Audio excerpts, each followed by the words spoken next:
जो हिंदुत्व की खातिर बिल्कुल समर्पित है, मैं कहता हूं, क्योंकि हमने इस केस में भी देखा है और पहले भी देखा है।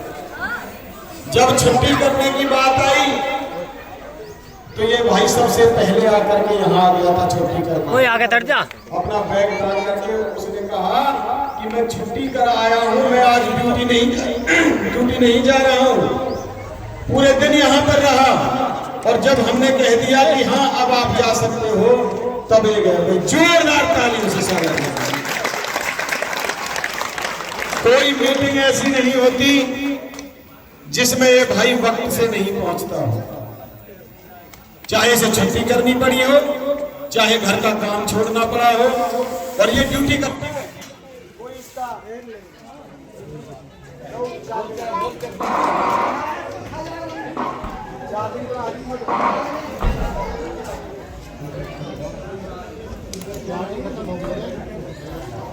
कैसे बोल रहे हो?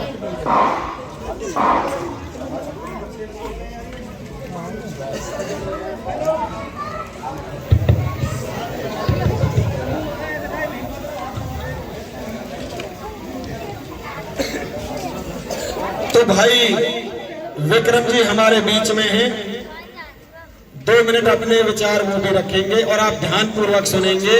और अब बहुत जल्दी आपके बीच में फूलों से होली खेलने का कार्य शुरू होगा।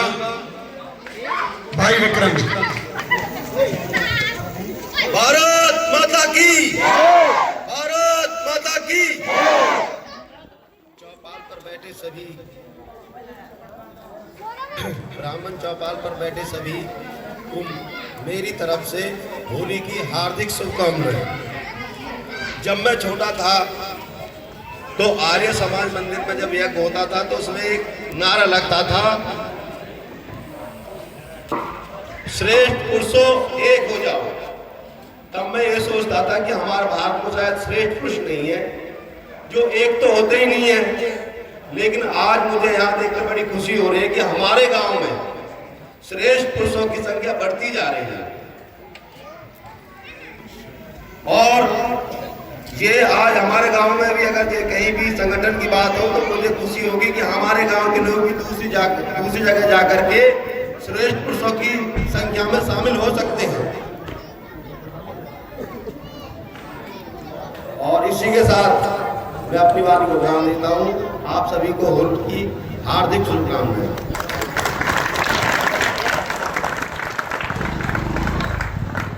नमन है भाई विक्रम जी के युवा जोश को। अब आप एक बार बैठ जाएंगे, सभी बैठ जाएंगे।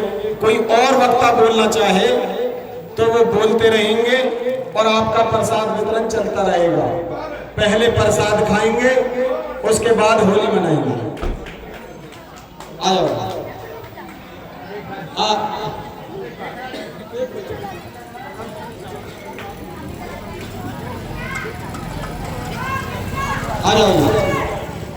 भाई लेखराज जी हमारे बीच में हैं और हर मीटिंग में लगभग उपस्थित रहने की कोशिश करते हैं।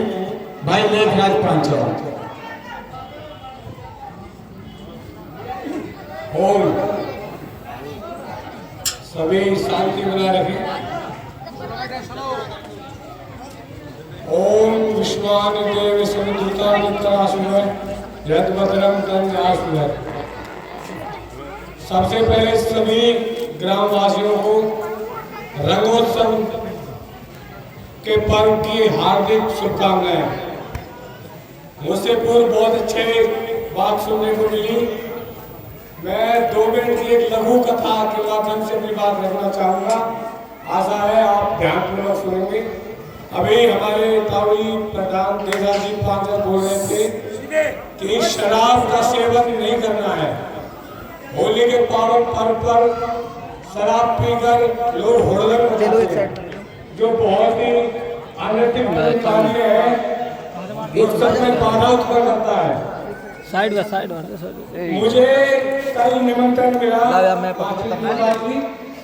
लेखराज जी आइए, शराब चलेगी, कल होली धुलेंडी है। मैंने प्रस्ताव को ठोकर मार दी।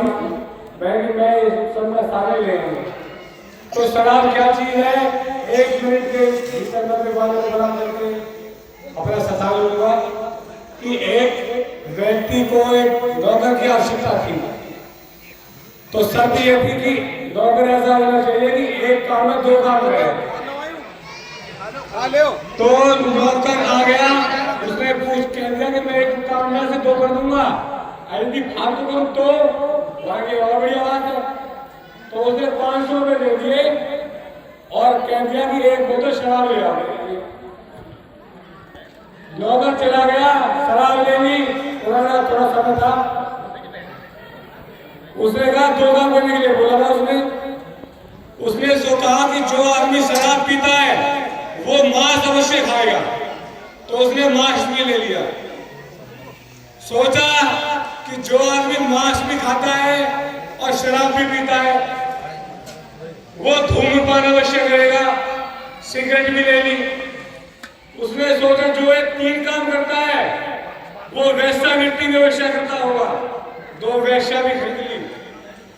सोचा कि जो इन कामों को करता है वो ज्यादा दिन स्वस्थ नहीं रहेगा, बीमार होगा जल्दी, एक डॉक्टर खरीद लिया।